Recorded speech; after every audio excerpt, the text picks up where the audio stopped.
Redmond? Mr. Matlock, you remember my lovely niece, Mary Ann, just returning home from school. Good afternoon, sir. Mary Ann, you have grown into a lovely young woman. Elizabeth, we do have to have Mr. Matlock over for supper sometime. Absolutely, Sam. I'd be honored to accept the invitation, but at the moment, I have some business to attend to. If you'll excuse me. Good day, sir. Good news. It's twins, but Sarah's gonna be fine. You just make sure she drinks that tea twice a day and gets a lot of rest. Well, I sure appreciate you coming into town, Mama Thorne. I was afraid I was gonna lose her.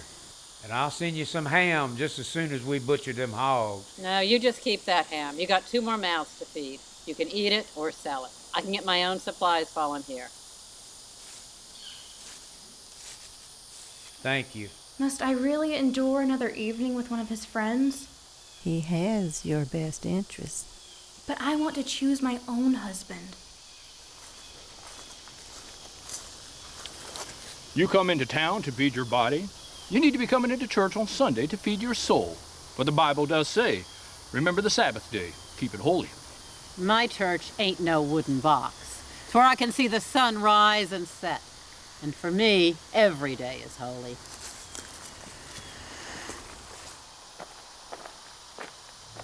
Oh, hey there. Mind yourself. Hey, you stick to your own damn business, kid. What's the meaning of this, Matlock? We're here to settle up a debt. I expect you recollect it.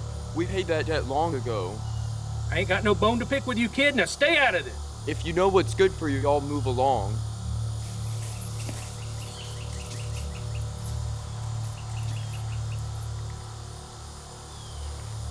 Nobody going anywhere till your uncle pays up. What are you, a hard of hearing? Come on, Yeah, Nathan. you abort the both of you. Behind a tree, boy. Elizabeth, you need to take Mary Ann home immediately.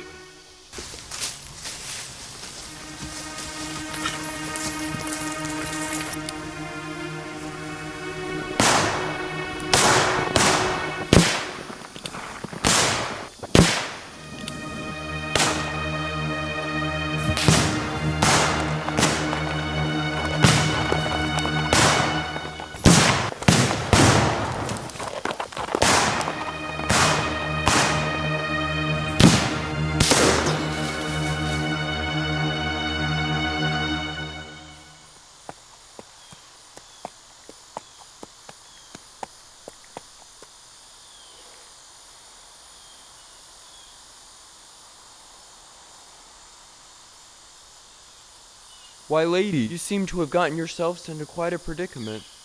Please, sir. We are hopelessly stuck and have endured this situation for far longer than we care to think about.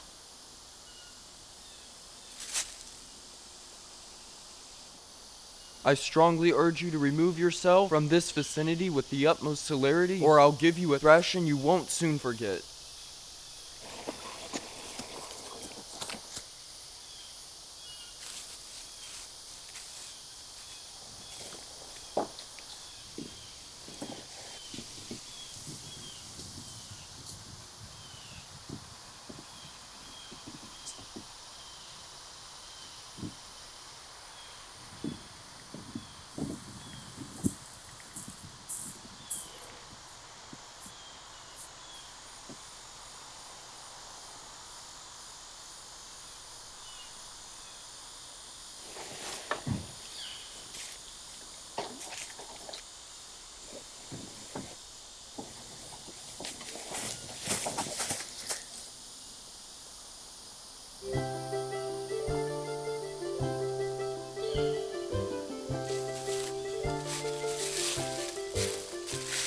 Forrest, the name, ma'am. Nathan Bedford Forrest.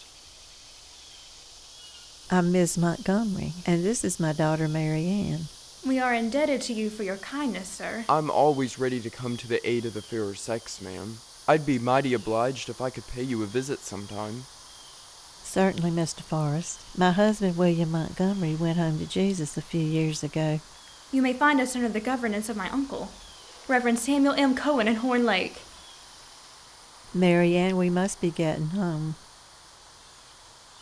Good day, ladies. He is a fine young man.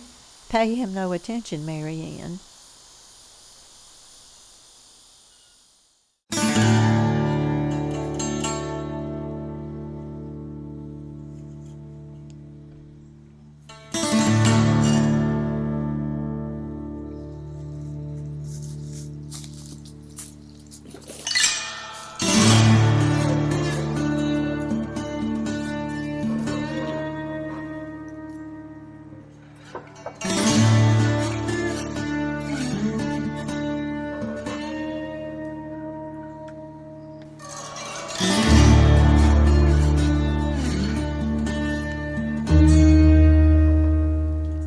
You got here, young Nathan.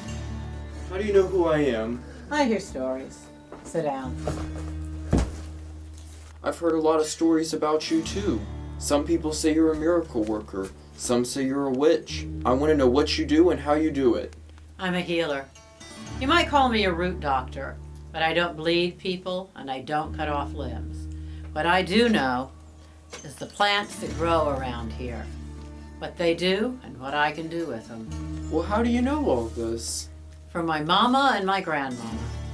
Women in my family been healing for the past 1,000 years. And I learned what I can from the Indians and the darkies. Now all kinds of people come to me with their pains and I give them my poultices and potions and they get better. I just follow the ways of the earth. Ways of the earth? What the hell does that mean? Ways of the earth says, we all got gifts and we should use these gifts to help each other. Ways of men say some men are better than others because of the color of their hide and that men are better than women. That ain't right at all and that's why everybody's so damn miserable. So I follow the ways of the earth. I got another sort of problem. I met this girl and she's real pretty and she's real sweet and I want to marry her. But her guardian's that hellfire preacher Reverend Samuel. He don't think much of me. He don't think much of me either. To him, we're both sinners headed straight for hell. But I know things that he doesn't. Like what? Do you ever watch the stars at night? I love to see 'em light up the sky. All them stars have their place, just like the Reverend and those society people. But once in a great while, there'll be this comet that just comes flashing across the sky, brighter than all of them, make it its own path. You are that comet, boy. You are not going to stay a poor farmer with dirt under your fingernails. You're going to have a fine big house and a business, and you're going to lead men into battle someday. But I want to marry Mary Ann now. Let me tell you something about them Christians. There ain't nothing they like better than a reformed sinner. And that I am. Boys, is it? No, sir. Nathan Bedford Forrest with 2 R's. I'm given to understand that you are here to inquire about marrying my guileless and comely young niece, Mary Ann. Yes, sir, I am. Am I correct to understand that you are here to seek her hand in marriage? That is correct. And the Lord God caused a deep sleep to fall upon Adam, and he slept. And he took one of his ribs and closed up the flesh instead thereof. And the rib which the Lord God had taken from man made he a woman, and brought unto her the man. And Adam said, This is now bone of my bones, and flesh of my flesh. She shall be called woman, because she was taken out of man. Therefore shall a man leave his father and his mother, and shall cleave unto his wife, and they shall be one flesh. Do you understand, son, the meaning of these scriptures? Sir, having only 6 months of proper school and not being much familiar with the good book, I cannot say. God is speaking here of the seriousness of holy matrimony. Do you not comprehend this? I think I'd be the perfect match for your niece. I would not even consent to a fraternity between you and my Mary Ann, let alone a marriage. What are you thinking, son? With all due respect, sir, I believe I'd make as good a husband as any for your niece. But according to your reputation, you're a liar, a braggart, and a drunk. Miss Mary Ann, she's a Christian girl. You're absolutely right, sir, and that's exactly why I intend to marry her.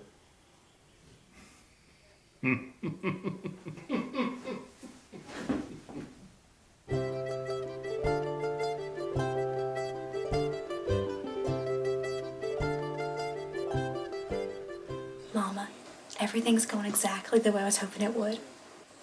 You really think you want to marry that man? I do. Do you remember that conversation we had? Mama, I'm going to marry Nathan Bedford Forrest.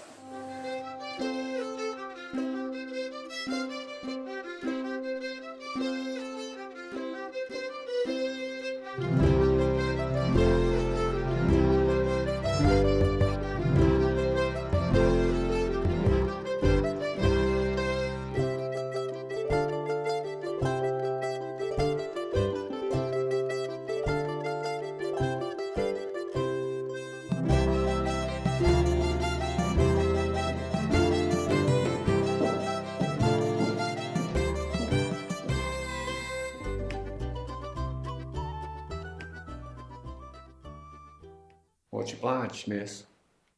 Abigail. How's your young one? We sent our doctor over your house yesterday, and he says she is recovering rapidly from her fall off the horse.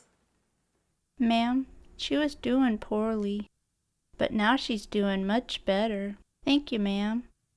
Glad to hear that.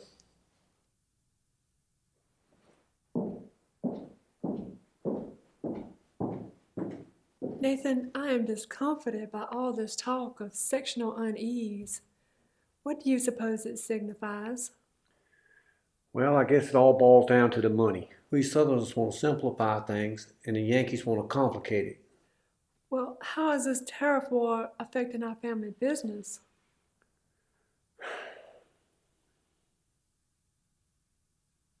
It for sure ain't helping. I'd give a passel of gold nuggets to go to Washington and knock some sense into them. Now, darling, we must not let our tempers get the best of us. Why illumination?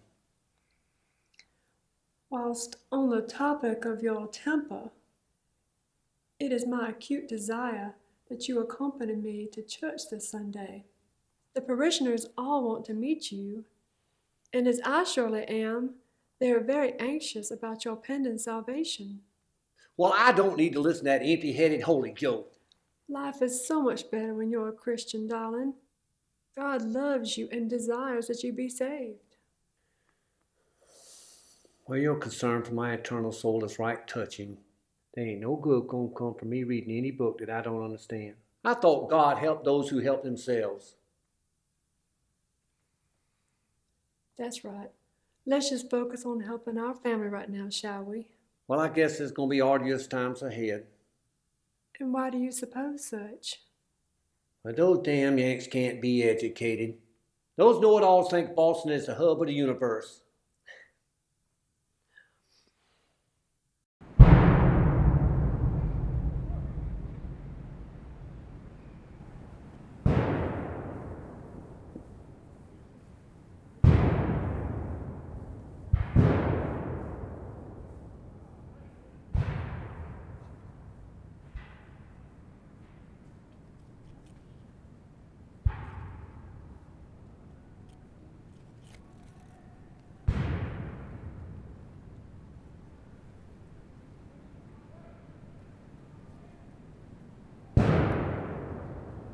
Gentlemen, now that Tennessee has enacted secession, there ain't no reason not to join the Confederate Army. Everyone's secess these days. There should be. It's time for us to get some blueberries. So what say you, Nathan? Well, we ain't got no choice since Lincoln's invaders has overrun our country. The war will be over by Christmas. One of us Confederates can easily wipe out 5 Federals. Nathan, I need a word with you in private.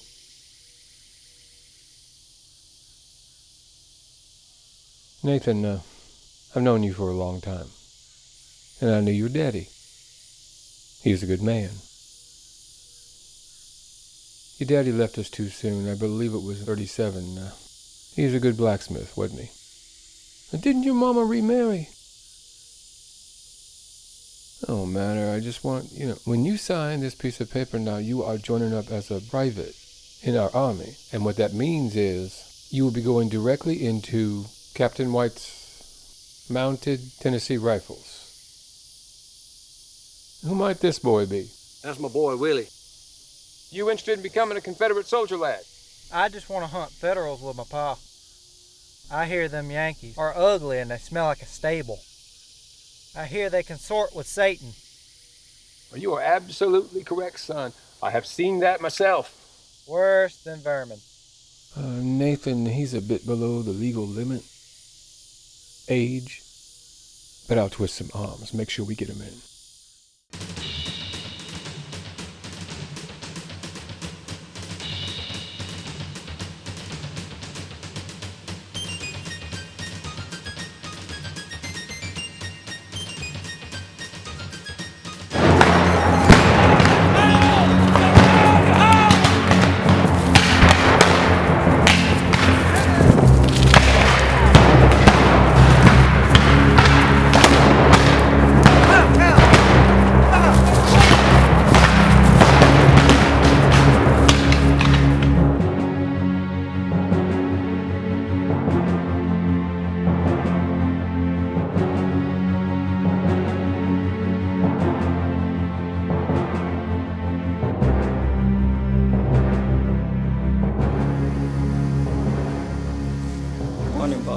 Morning, men.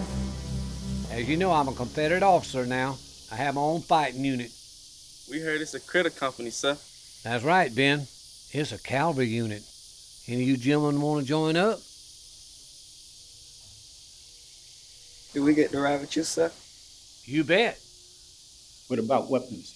Do we get to throw our own guns? Not only will you get your own weapons, but you'll be drilled just like real soldiers. Glory be. Who's ready to fight for God and Jefferson Davis? What about our freedom, sir? I want to have a conversation with Apollo. He will tell you what I have to say about that. You will be among the finest riders in the South. We'll all be champions. And I am proud to have you in my command. You wish to see me, sir? Yes, I have some good news to share with you, Apollo. Yes, sir. Many of your people have come to me in private to discuss their conditions, talking to me about their liberty. As of today, I'm closing down my slave trading business.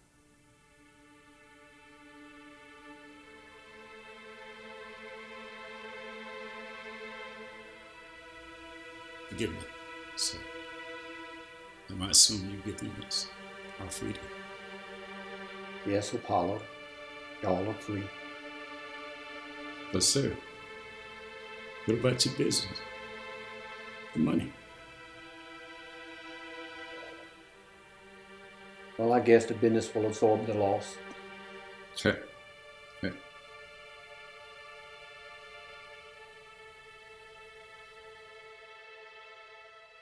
Praise be. All who wish to stay here may stay on as laborers, and all who wish to leave, free to go. I understand, sir.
Well, Senator Haynes, it's a pleasure to meet you. I thank you for coming all the way over here from Tennessee to talk with me. I sincerely appreciate you taking the time out of your very busy schedule to meet with me. Now, the primary focus of your letter was regarding your concerns about promotion of Nathan Bedford Forrest to the rank of Brigadier General. Yes, General, and you have to understand it's with a heavy heart that I'm here today. Back home, we would like nothing better than to have a bona fide hero from the state of Tennessee. So you do not approve of his promotion? I definitely do not. Do you feel that he's unfit for this position? I feel he's unfit to serve as an officer of any rank in this Confederacy, period. Well, Senator, those are some pretty harsh words. Please explain. This is not hearsay. This is what I've seen. I've had the privilege of being at 2 officers' meetings with this man. These were roundtable meetings, looking for strategy and ideas to send those Yankees back where they came from. Well, sometimes those meetings can be productive. During the meeting, the whole meeting, Forrest sat on his ass in the corner, cross-legged, like an Indian. He didn't say a word, didn't try to contribute anything to the conversation. Reminds me of my firstborn when he was maybe 5 years old. Exactly. Totally disrespectful. He saw no reason to be there. Okay, what else?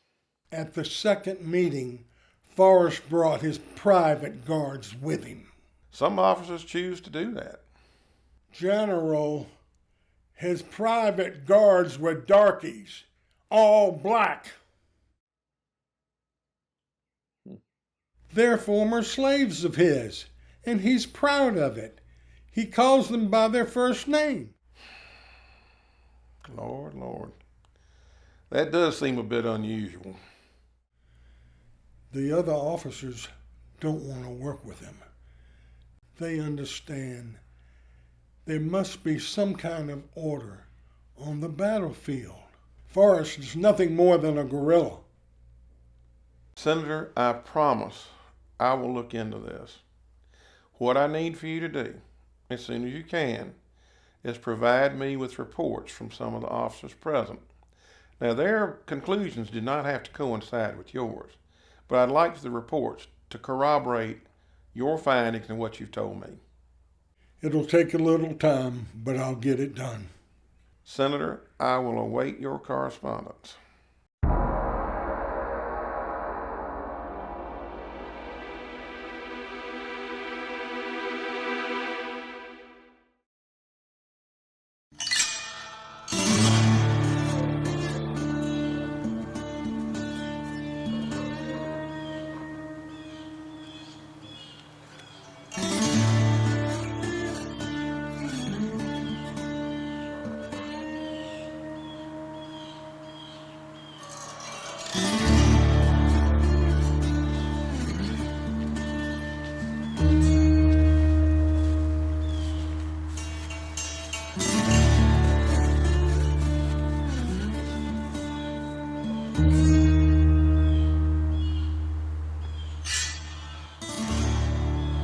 Well, here's sage to guard you, rosemary for remembrance, blessings of the mountains for a safe journey. Begging your pardon, but you ain't gonna need these where you're going.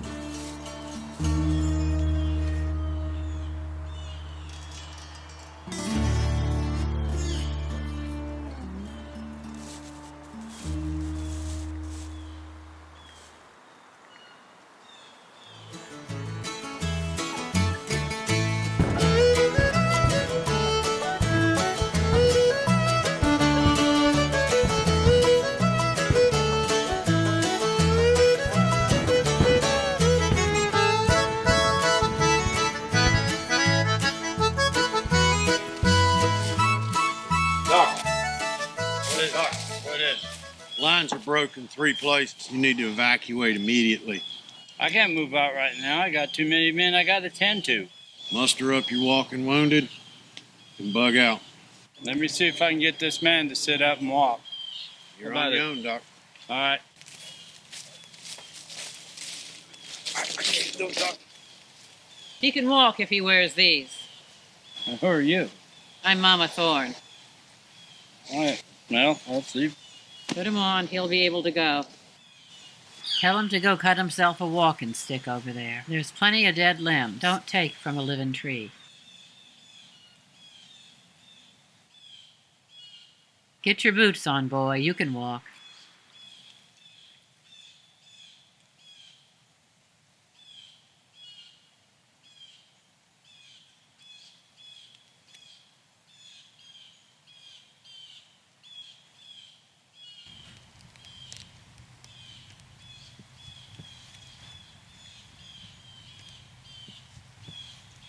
Here. Use this. That's yours anyway. You get along now. You tell your officers when you go through those woods, don't shoot anything you're not going to eat. How are you able to do that? I couldn't make a mark. That's what I do. We ain't got no fancy doctors in these parts, so I does the healing.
He's gone to meet his maker. Earth ain't ready for him yet. There's nothing you can do for him. He's gone. Maybe not.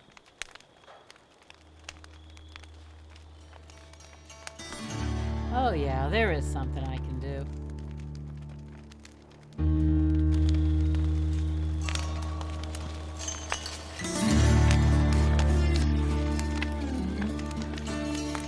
Hail fire, purest of all elements.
I have never seen anything like that in all my life.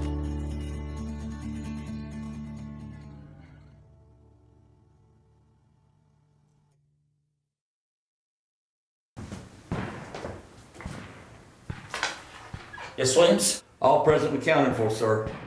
Why am I still hearing gunfire somewhere? Target practice? No, sir. A few skirmishers still causing us a bit of trouble. Skirmishers? From where? I don't know, sir. We'll take care of it. Please do.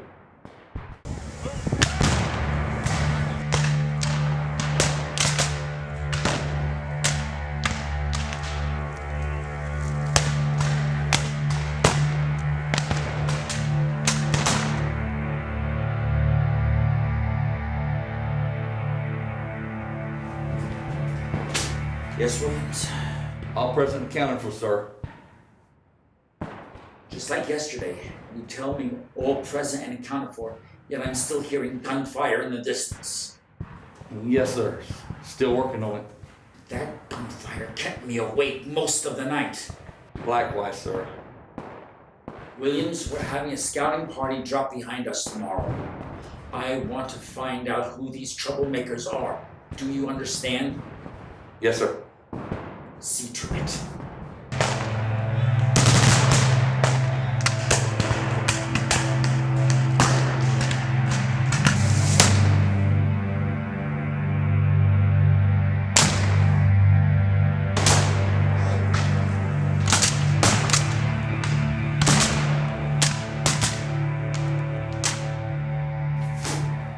Why am I still hearing this, Williams?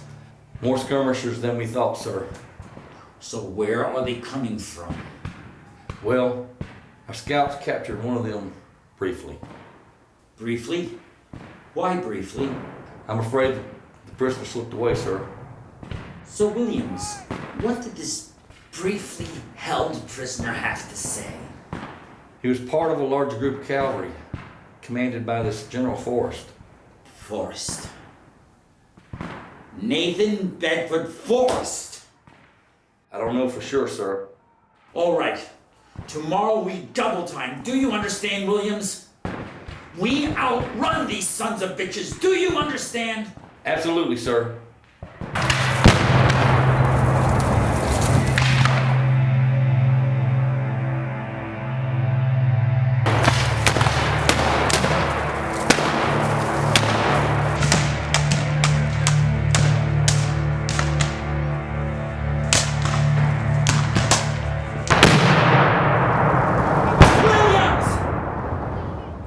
Yes, sir. Who the hell is firing that cannon at us? I think it's still Forrest men, sir. How long has this been going on, Williams? Well over a week, sir. And where did they get the cannon from? Must be a very small force that can travel this fast. I would hope so, sir. So tomorrow we turn about face and strike them at midday. Stop the advance, sir? Only briefly. I want to show this General Forrest who he's dealing with.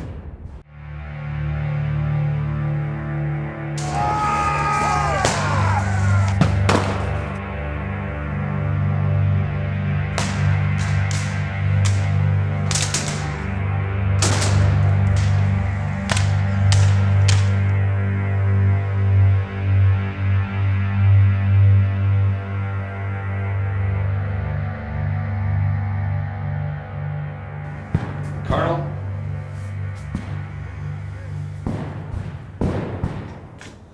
Williams, I am so damn tired of this already. 15 days now. 15 days! Why don't they have the courage to fight us like men? They're just wearing us out! I think that may be the plan, sir. All right. One more day, and we'll be close to Cedar Bluff. Do we have any idea of this man's fighting force? Very difficult to say, sir. Then we bring this to an end. Crush these scurrying bugs like the vermin they are!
Y'all see anything?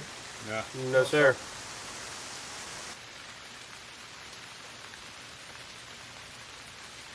I know they're still out there. Lordy, when is this rain gonna end? I hope it never ends. It's in our favor. He makes everything so slippery.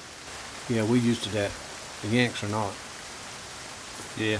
I'm sure they're crying about the weather here. What are we supposed to do with Straits, man? I need to talk to the lieutenant, see how much artillery we have left. How many prisoners we got?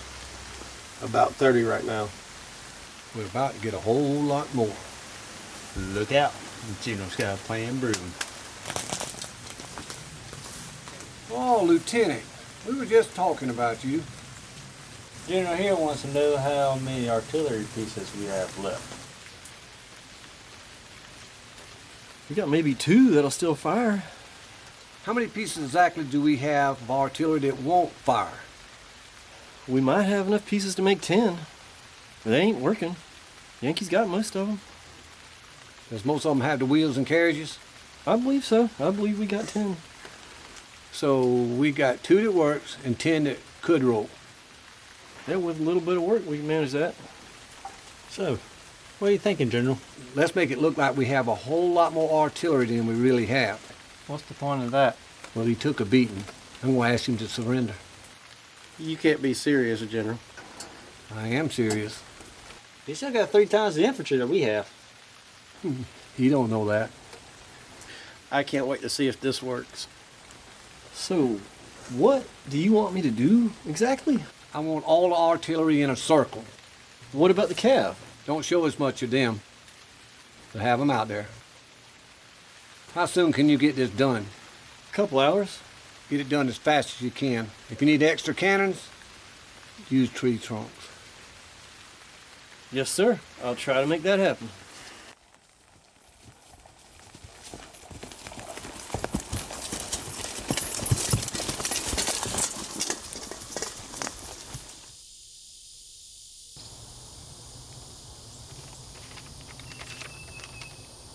Colonel Strait, I must demand an unconditional surrender of your force as prisoners of war, or I shall have every man put to the sword. You are aware of the overpowering force I have at my command, and this demand is made to prevent further effusion of blood. I am, sir, very respectfully, your obedient servant, Nathan Bedford Forrest, Brigadier General of Cavalry, CS Army. You tell General Forrest that I shall meet him here in these woods in 5 minutes. Yes, sir.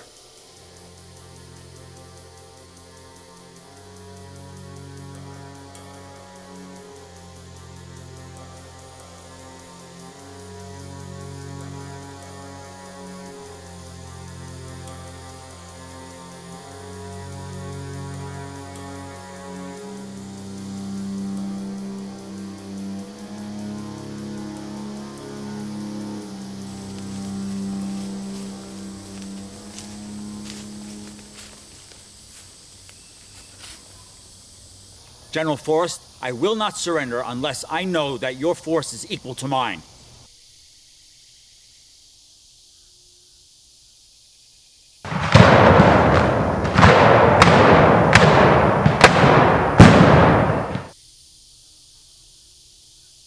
Great God, man, how many guns have you got? Well, that's about 15 I've counted so far.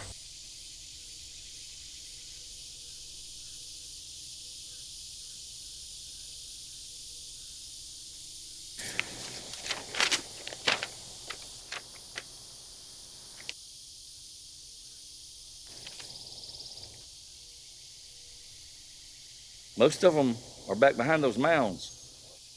Let's put a nail in it, Colonel. I got enough manpower to whip you out of your boots. Looks like a good many of them, sir. That's what it is.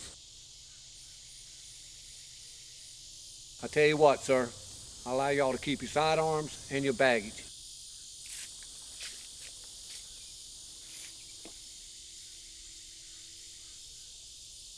I'll even provide you men with food and water.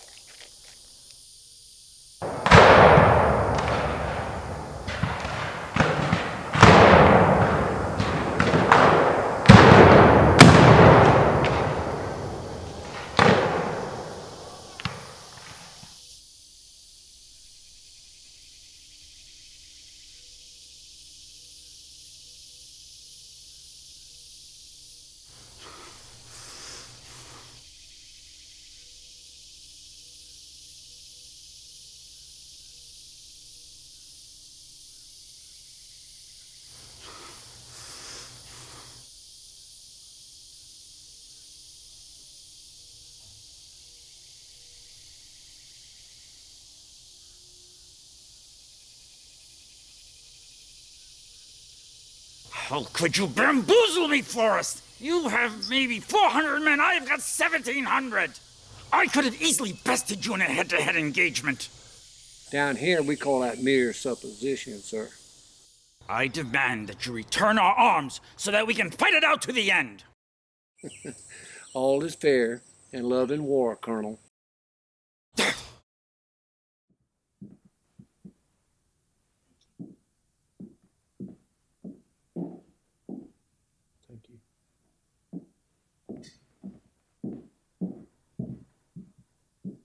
I was mildly heartened to hear that you received a furlough to visit us back home. Yes, ma'am. It's been 18 months since my last visit. Halcyon days. How's our son Willie? Oh, he's made a fine, fine Confederate officer. Just like his father. Marianne, Lincoln's committed so many war crimes. We are barely making headway. I hear his radicals recently suspended habeas corpus across the North so they could silence anti-war advocates. What about that naval blockade? What else should we expect from a Northern coercionist?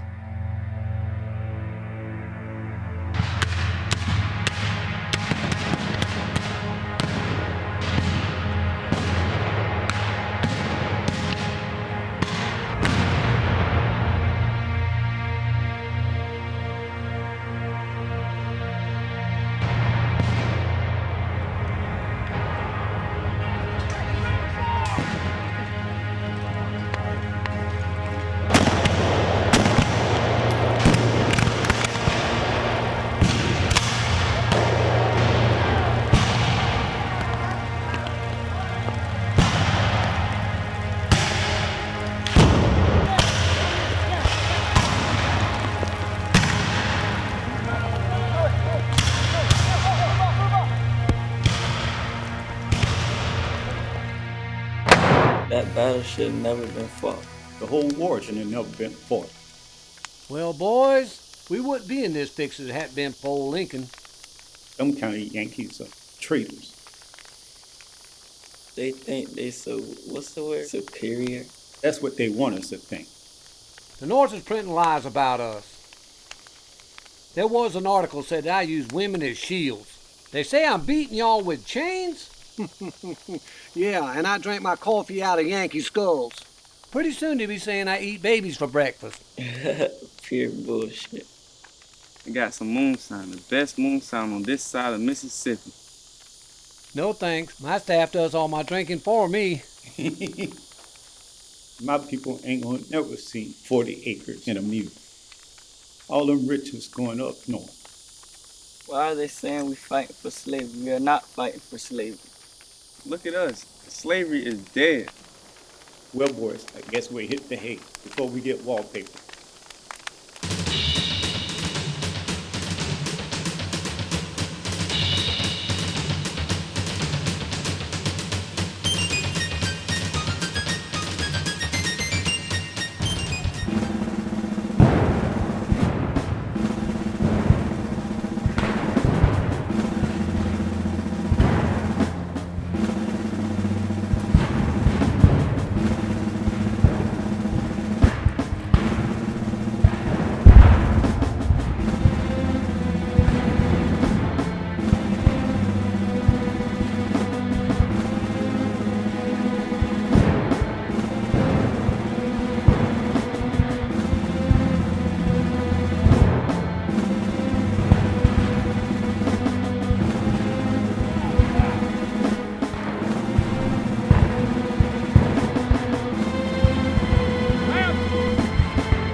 Senator, I trust you had a safe, uneventful trip.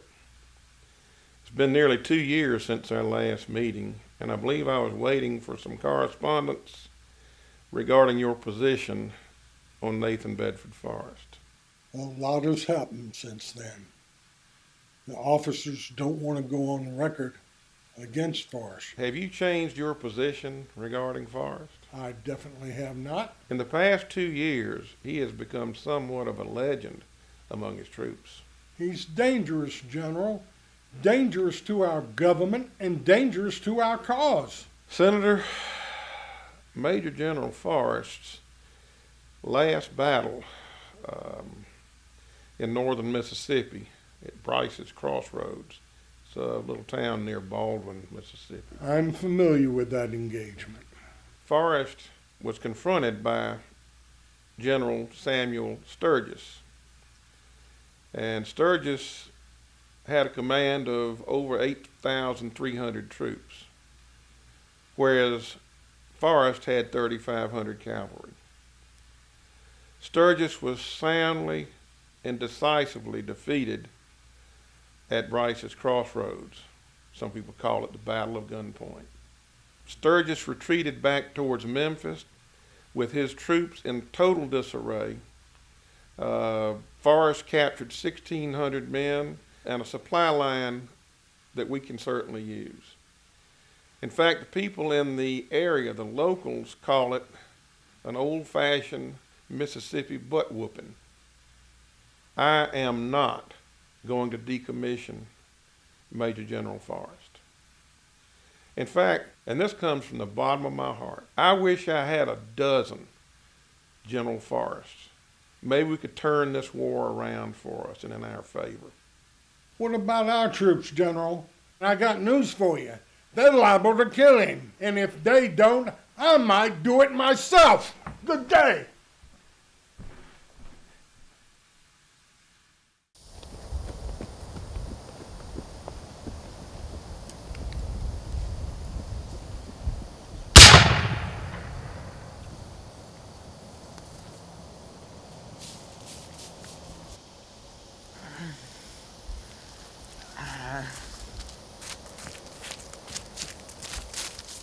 Boy, shh. I know you ain't dead yet, but you better act like you are. Ma'am, who the hell are you? You just killed my son! Ma'am, my orders are to remove anyone from this area. You must leave. He ain't resisting no more. Now leave us be! Ma'am, my orders. Orders? You just carried out your orders. Now, a woman has got a right to bury her child. You just go on back to your unit. I'm taking my boy home. Yes, ma'am.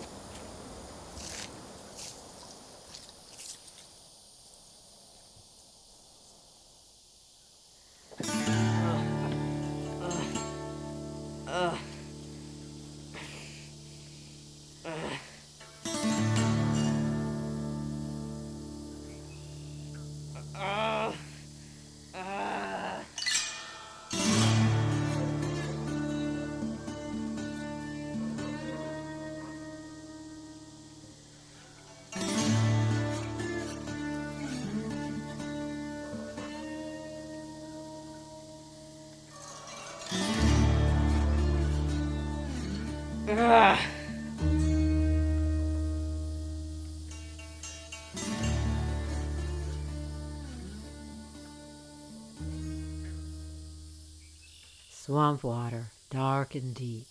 All my secrets you will keep.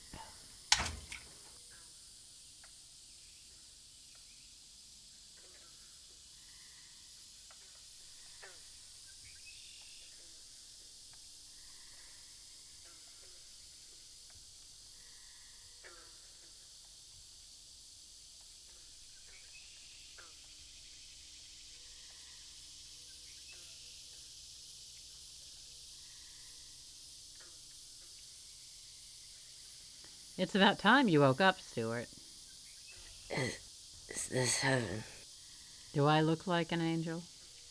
Not exactly. but this is the best place I've been in a long time. Where am I? Who are you? I'm Mama Thorne, and this is my swamp. Bluecoats came through shooting, so I brought you here. We were scouting. We were going to ambush them. But they got you first. Ain't there enough hardship in this world without you menfolk killing and wounding each other? It's the war. Rich man's war. They made you sign up, didn't they? Yes, ma'am. You're from Columbia. How did you know? You scratched it onto your belt buckle. Have they taken Columbia? No, but Sherman's coming through here. I got cousins in Pennsylvania. They're with Sherman now. I just don't want to fight anymore. You don't have to. When you're ready to travel, head out west. I know a passage through the mountains. There's life and freedom out there. I can't desert the Confederacy. Do you want to be shooting at your cousins? No, ma'am. You and how many other boys like you carved their name and the name of their hometown on their belt buckle in case they got killed someplace where nobody knew 'em. I know the South is your home, but slavery's the greatest evil on this earth. It's good that it's over, but this land can't heal until the fighting's done. Head out west. Everybody already thinks you're dead. And if you go back to that war, you will be. You can make a good life for your family out there. Can you get the message to my family? I'll find a way to let them know. Sure, I'm hungry. Is there anything to eat? One thing I got plenty of is food. Rest. I'll get you something.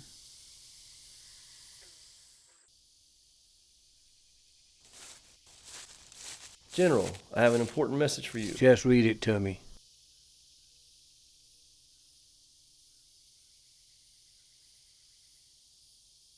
This is to inform you that General Robert E. Lee has surrendered the Army of Virginia on April 9th, thus ending the war for Southern independence.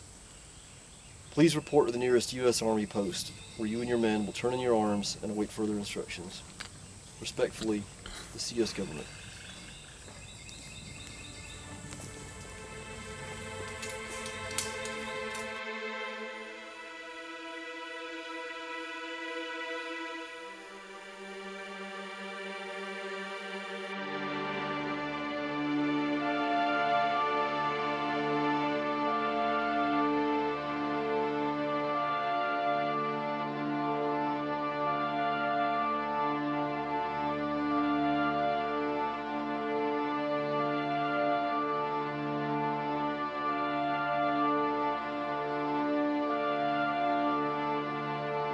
Circle of life, center of grace.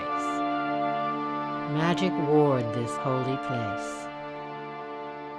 Sky above and earth beneath, bless the dark of night with peace. By the moon where power dwells, those in my care shall be well. May the waters ever flow, may the healing ever grow.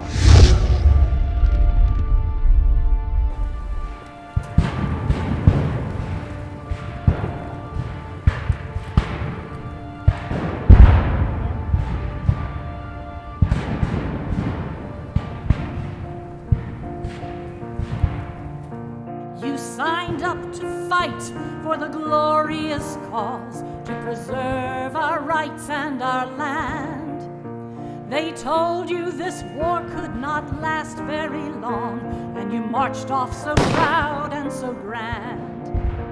The South and the North both will suffer. A nation divided can't stand. But you carry our hearts when you enter the fray, and we'll raise a cheer for our brave boys in gray. You gallantly charged into combat as the minis and cannonballs roared. You met death through smoke and through thunder, trudging in bloodshed and gore. Some came back in caskets or baskets, their sweethearts and mothers now mourn. And the battles still rage and we curse and we pray, waiting and weeping for our brave boys in gray. Your horse and your comrades sustain you as you travel in heat and in snow. Every town, every turn can hold danger when you can't tell the friend from the foe.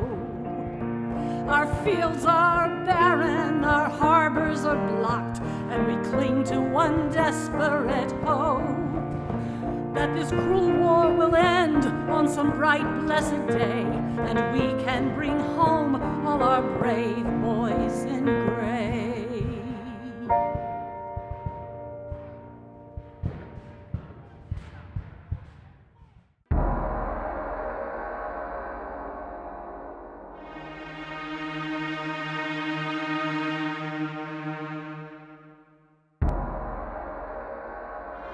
What about that stretch over there, Apollo? Looks mighty tough, sir. Ain't much of nothing. Johnny!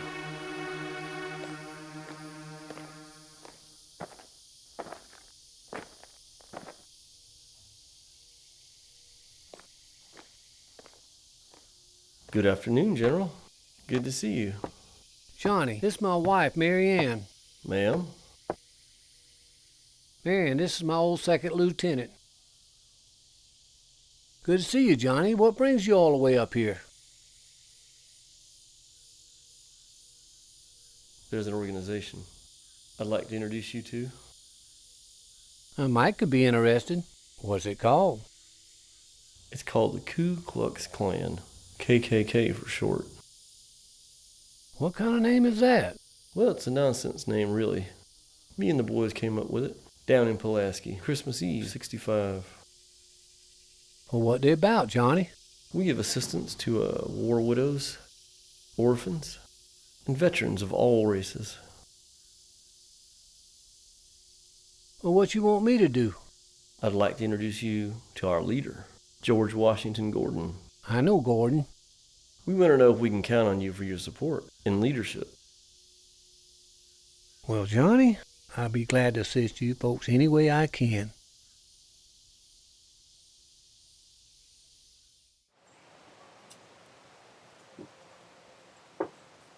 May I speak to you, Apollo? Yes, sir.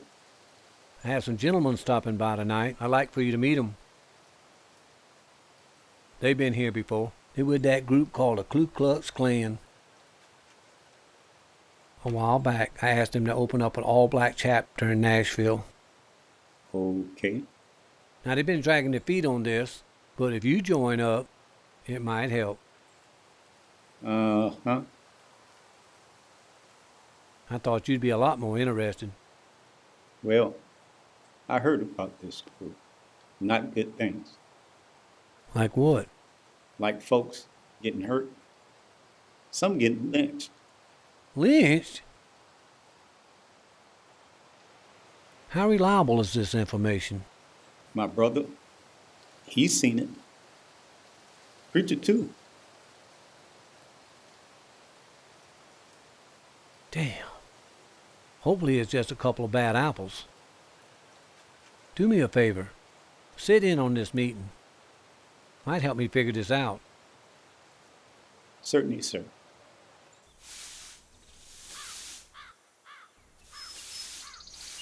Abigail, would you mind doing me a favor? Yes, ma'am. Please inform Mr. Forrest that I am at church for the evening, if he asks. But Mr. Forrest has guests. I'm aware of that. Ma'am, this is a bit unusual. I do not wish to be in the company of this gentleman, Abigail. Please inform Mr. Forrest of my whereabouts when he inquires. Yes, ma'am.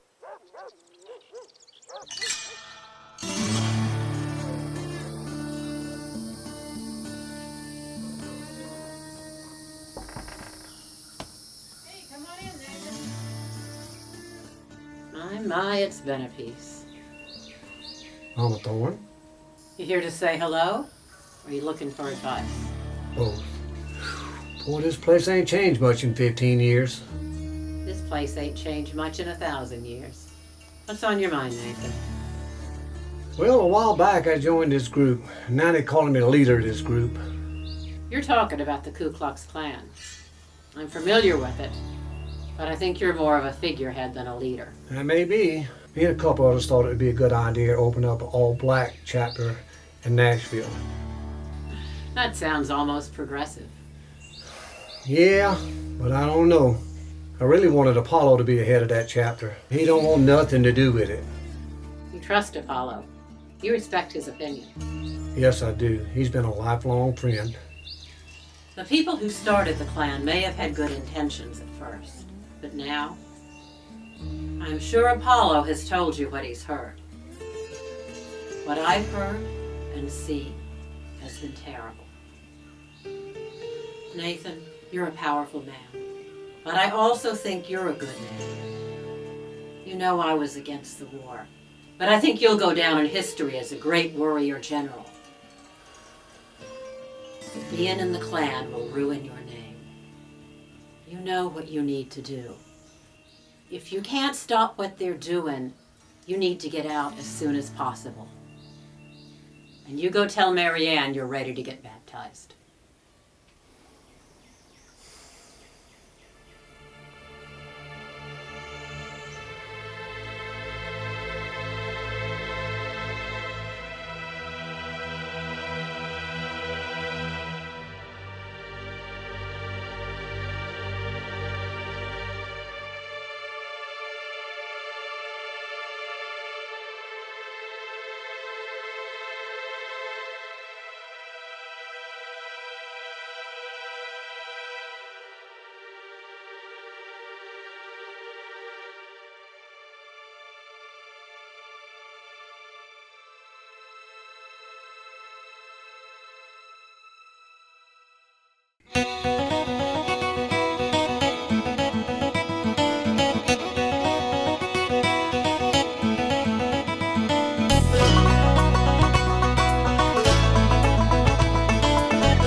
you.